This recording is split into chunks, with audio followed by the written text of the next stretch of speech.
ये है आज की हमारी रेसिपी मीठी चटनी की, जो मोस्टली समोसों के साथ, पकोड़ों के साथ, समोसा चाट के साथ इस्तेमाल की जाती है। बिस्मिल्लाहिर्रहमानिर्रहीम। अस्सलाम वालेकुम। मैं हूं आपका होस्ट बिलाल अनवर, आपको खुश आमदीद कहता हूं। नाज़रीन, मैं आज आपसे एक चटनी की रेसिपी शेयर करने जा रहा हूं। ये चटनी आप समोसा चाट के साथ, समोसों के साथ, पकोड़ों के साथ, दही बल्लों के साथ इस्तेमाल कर सकते हैं। ये है इमली की लाल चटनी। आइए मैं आपसे डायरेक्ट किचन में मिलता हूं और आपको इसके स्टेप बताता हूं कि ये लाल इमली की चटनी कैसे बनेगी। किचन में आपको खुश आमदीद कहता हूँ। लाल चटनी जो समोसा चाट में इस्तेमाल होती है वो बनाना आपको सिखा रहा हूँ। मैंने 1.5 गिलास पानी लिया है, इसको मैंने डाल दिया है।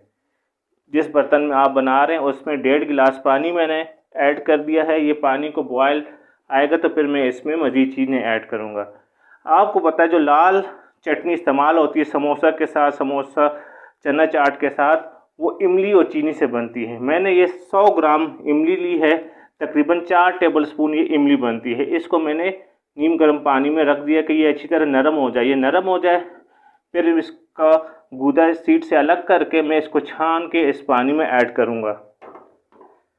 हमारा पानी गर्म हो रहा है, ठीक है। तो इसमें मैंने 100 ग्राम यानी 4 टेबल स्पून मैंने इमली के लिए हैं, तो तकरीबन आधी प्याली चीनी है। आप कम या ज़्यादा भी इस्तेमाल कर सकते हैं, ये आप तक है जितना आपने मीठा आपको पसंद है, ठीक है। मैं ये आधी प्याली चीनी इसमें ऐड कर देता हूँ। मैंने 1.5 गिलास पानी शुरू में लिया है क्योंकि इमली में मैंने 1.5 गिलास पानी इमली को भी मैंने भिगो के रखा हुआ है, ठीक है।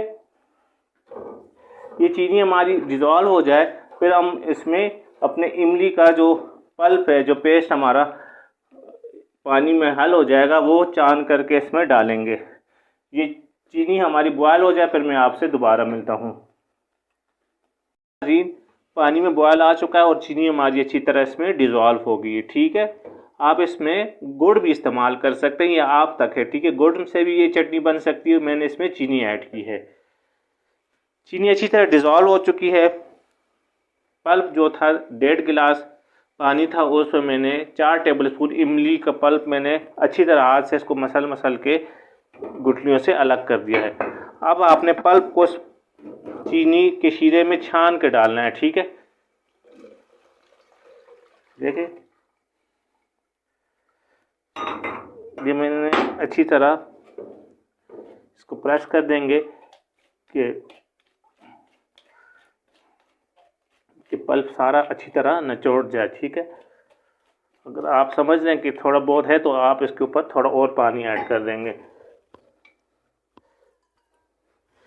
थोड़ा पानी मैं ऐड कर दूंगा, ये अच्छी तरह हमारा पल्प सारा हमारी जो मीठी चटनी है, सुरख मीठी चटनी, उसमें चला जाए, ठीक है। ये आप डिस्कार्ड कर सकते हैं या अगर आप इसको बिरयानी में इस्तेमाल कर सकते हैं, ये आप तक है, ठीक है। लेकिन इसका पल्प हमने हासिल कर लिया, ठीक है। अब फ्लेम को हम थोड़ा तेज़ कर देंगे कि ये इसमें उबाल आ जाए, ठीक है। अब देखें इसमें बिल्कुल कोई कचरा नहीं, हमने छान के डाला। अगर आप छान के नहीं डालेंगे तो मुंह में इमली की जड़ें आ सकती हैं और कचरा आ सकता है, गुठलियाँ आ सकती हैं, ठीक है। अब 2 स्टेप हो चुके हैं। पहले हमने पानी में चीनी डाल के हल किया, अब इमली का पल्प हमने इसमें डाल दिया है। अब इसमें हमने मिसाले ऐड करने हैं। मिसाले आप तक है, अगर आपने ज़्यादा तेज़ चटनी पसंद करनी है, स्पाइसी, तो ज़्यादा डाल दें। अगर कम है तो कम स्पाइसी पसंद करते तो आप कम मिसाले ऐड कर दें। सबसे पहले हम इसमें थोड़ा सा नमक ऐड कर देंगे, आधी टीस्पून से भी कम है, कि ये इसके टेस्ट को ज़रा न्यूट्रलाइज करेगी, ठीक है। जब भी कोई मीठी चीज़ हो आप उसमें चीनी ऐड करते हैं, चटनी वगैरह जब आप बनाते हैं, तो वो उसके टेस्ट को ज़्यादा क्या उसको कहते हैं बढ़ा के पेश करती है, उसका टेस्ट निकल के आता है, ठीक है। हमने इसमें नमक ऐड कर दिया। अब इसमें हम थोड़ा तकरीबन आधा टीस्पून हम इसमें लहसुन पाउडर ऐड कर देते हैं, ठीक है। लहसुन पाउडर से भी चटनी में बहुत ही प्यारी एक खुशबू और जायका आएगा, ठीक है। लाल चटनी में जो मेन इंग्रेडिएंट है वो ये कुटी हुई मिर्च है, चिली फ्लेक्स जिसे कहते हैं। ये तकरीबन मैं 1 टीस्पून और आधा टीस्पून, 1.5 टीस्पून मैंने इसमें ऐड किया। ये ज़्यादा सख्त नहीं है लेकिन इससे लुक लाल चटनी का बहुत ही अच्छा आता है। ठीक है, इसके बाद आधे टीस्पून से भी कम सुरख मिर्च मैंने ऐड की है। ठीक है, मैंने आपको पहले बता दिया कि इस चटनी में जितने आप अपने पसंद के मुताबिक स्पाइसेस ऐड कर सकते हैं, कम या ज़्यादा। थोड़ी सी इसमें हम काली ब्लैक पेपर पाउडर भी तकरीबन आधी टीस्पून से भी कम मैंने ब्लैक पेपर इसमें ऐड कर दिया है। ठीक है,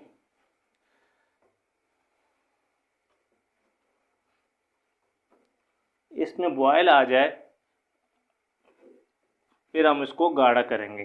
गाढ़ा किसकी मदद से करेंगे? पहले तो जितना ये बॉयल होगा थोड़ा गाढ़ा हो जाएगा, फिर हम इसमें कॉर्नफ्लोर ऐड करेंगे। जितना आपको गाढ़ी चटनी चाहिए उस हिसाब से आप कॉर्नफ्लोर ऐड करेंगे।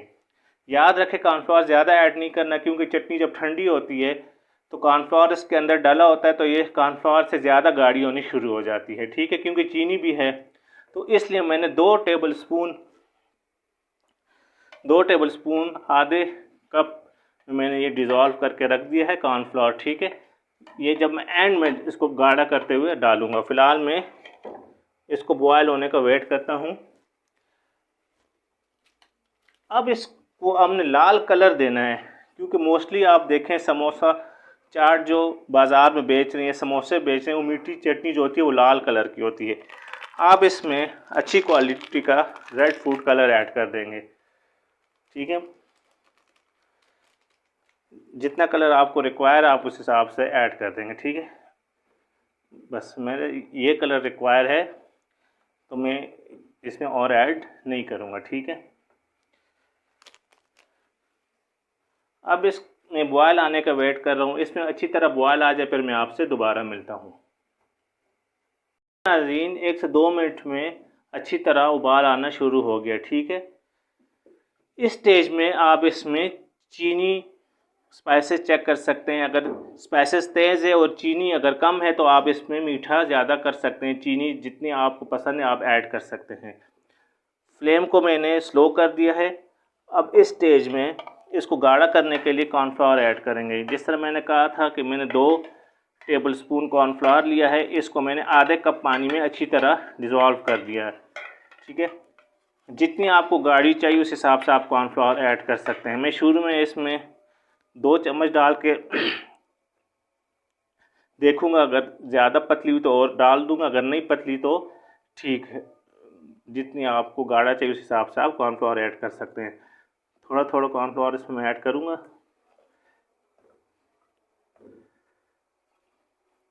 ठीक है, ये मैंने 2 टेबलस्पून कॉर्नफ्लावर को मैंने आधे कप पानी में डिज़ोल्व करके इसमें ऐड कर दिया। ठीक है, अब फ्लेम को मैं फिर थोड़ा तेज़ कर लूँगा कि ये अब कॉर्नफ्लावर इसमें पक जाए और चटनी हमारी गाढ़ी हो जाए। ये चटनी हमारी जितनी मुझे गाढ़ी चाहिए उतनी हो जाए, फिर मैं आपसे दोबारा मिलता हूँ। नाज़रीन कॉर्नफ्लावर डालने के बाद इसको मैंने अच्छी तरह बॉयल किया है। ठीक है, अब जितनी गाढ़ी चटनी मुझे चाहिए थी उस कंडीशन में ये आ चुकी है। मैं इससे ज़्यादा गाढ़ी नहीं करूँगा इसको, क्योंकि जब ये ठंडी होगी, चीनी भी है कॉर्नफ्लावर भी, ये मज़ीद गाढ़ी होना शुरू हो जाएगी। क्योंकि जो समोसा और समोसा चाट के साथ मीठी चटनी दी जाती है वो बिल्कुल इस कंडीशन की होती है। अब मैं गैस इसके नीचे बंद कर दूँगा। कॉर्नफ्लावर इसमें हमारा अच्छी तरह पक चुका है और ये ठंडी हो जाए तो मैं इसको बाउल में सर्व करके इसकी फ़ाइनल लुक आपको दिखाता हूँ। ये है हमारी मीठी चटनी। मोस्टली ये समोसा चाट के साथ, समोसों के साथ और दही बल्लों के साथ यूज़ होती है। अगर आप इसको मज़ीद गाढ़ा करना चाहते हैं तो आप इसको मज़ीद पकाएं या इसमें कॉर्नफ्लावर डाल के इसको गाढ़ा कर सकते हैं, लेकिन ज़्यादातर ये इसी हालत में इस्तेमाल की जाती है जिस हालत में मैंने इसको छोड़ा है। ज़्यादा गाढ़ी नहीं करते हैं। इसमें चीनी भी है, कॉर्नफ्लावर भी है। जब ये पड़ी रहेगी तो ये मज़ीद भी गाढ़ी हो जाएगी। यकीनन ये रेसिपी आपको पसंद आई होगी। ये थी आज की हमारी रेसिपी। मीठी चटनी की। यकीनन आपको ये चटनी पसंद आई होगी। इस दुआ के साथ आपसे इजाज़त चाहता हूँ कि अल्लाह पाक आप सबके वालिदैन को लंबी ज़िंदगी और सेहत दे, और जिनके वालिदैन फ़ौत हो चुके अल्लाह उनको जन्नतुल फिरदौस में आला मकाम अता फरमाए। अल्लाह हाफ़िज़।